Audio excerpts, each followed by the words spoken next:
कधी असा विचार केलाय का, की एक भाजी टेस्टी पण असावी आणि हेल्दी पण? अहो, तर मग काळजी कशाला करता? आज आपण बनवणार आहोत एक अशी रेसिपी जी फायबर आणि प्रोटीननी तर भरलेली आहेच, पण टेस्टला सुद्धा भन्नाट लागते. तर हॅलो, हाय, नमस्कार, राम राम मंडळी. आज आपण बनवणार आहोत कच्च्या फणसाची भाजी.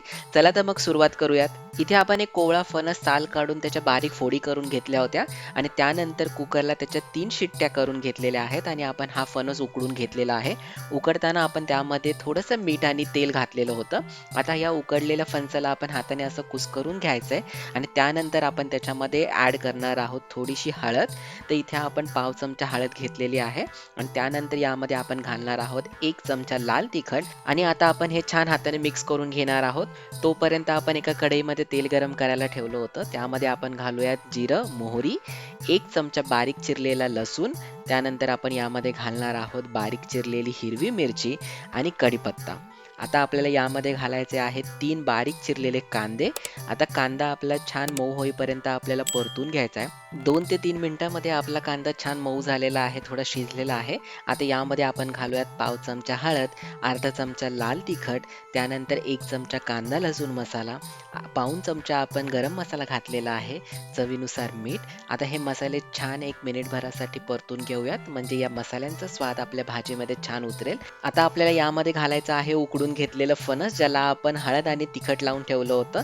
आता हे सगळं फणस आपण या कांद्यामध्ये, या मसाल्यामध्ये घातलेलं आहे आणि याला एक 2 ते 3 मिनिटासाठी आपल्याला छान परतून घ्यायचं आहे आणि त्यानंतर आपण यामध्ये घालणार आहोत पाऊण कप ओल्या नारळाचा किस आणि त्यानंतर त्याच्यावरती घालणार आहोत थोडीशी कोथिंबीर आणि याला पुन्हा एकदा आपण मिक्स करून घेऊयात आणि त्यानंतर आपल्याला एक झाकण ठेवून याला 3 ते 4 मिनिटांसाठी पुन्हा एकदा शिजवून घ्यायचं आहे. अशा सोप्या आणि चविष्ट रेसिपींसाठी द फ्लेवर मराठीला सबस्क्राईब करायला विसरू नका, कारण त्यामुळेच आपले व्हिडिओज इतरांपर्यंत पोहोचायला मदत होते. आणि तुम्हाला जर आपले व्हिडिओज आवडत असतील तर लाईक, शेअर आणि कमेंट नक्की करा. दर मंगळवारी आणि शुक्रवारी आपले नवनवीन व्हिडिओज आपल्या चॅनेलवरती येत असतात. 3 ते 4 मिनिटांमध्येच आपली फणसाची भाजी छान शिजलेली आहे. तुम्ही बघू शकता त्याला रंगही किती सुंदर आलेला आहे. प्रोटीन आणि फायबरनी भरलेली आणि तितकीच टेस्टी अशी आपली फणसाची भाजी तयार आहे. आता फणसाच्या भाजीसोबत आपण तांदळाची भाकरी करणार आहोत. त्यासाठी एका परातीमध्ये आपण 1 कप तांदळाचं पीठ घेतलेलं आहे. त्यामध्ये आपण थोडंसं कोमट पाणी घालणार आहोत. थोडं-थोडं करून आपल्याला पाणी या पिठामध्ये घालून छान असं हे पीठ आपल्याला मळून घ्यायचं आहे.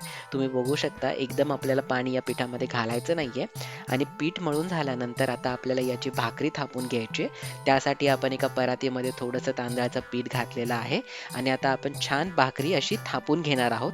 पहिले एका हाताने आणि त्यानंतर दोन्ही हातांनी आपल्याला भाकरी छान थापून घ्यायची आहे. तुम्हाला फणसाची भाजी कशासोबत आवडते, भाकरीसोबत का चपातीसोबत, हे आम्हाला कमेंट करून नक्की सांगा. आता आपली भाकरी छान थापून झालेली आहे. आता तव्यावरती आपण ही भाकरी भाजून घेणार आहोत. एका बाजूला आपण पाणी लावून घेतलेलं आहे भाकरीला. आता याला एका बाजूने छान भाजून घेतल्यानंतर आपण ही भाकरी पलटी मारूयात आणि दुसऱ्या बाजूनेही छान आपण अशी भाजून घेणार आहोत. दोन्ही बाजूंनी भाजून घेतल्यानंतर आता आपल्याला ही गॅसवरती पुन्हा एकदा शेकून घ्यायची आहे. तुम्ही बघू शकता किती टम्म अशी आपली भाकरी फुगलेली आहे. दोन्ही बाजूंनी खरपूस अशी भाकरी भाजून घेतल्यानंतर तयार आहे आपली तांदळाची भाकरी आणि फणसाची भाजी. तर तुम्हाला ही रेसिपी कशी वाटली हे आम्हाला नक्की कळवा. धन्यवाद.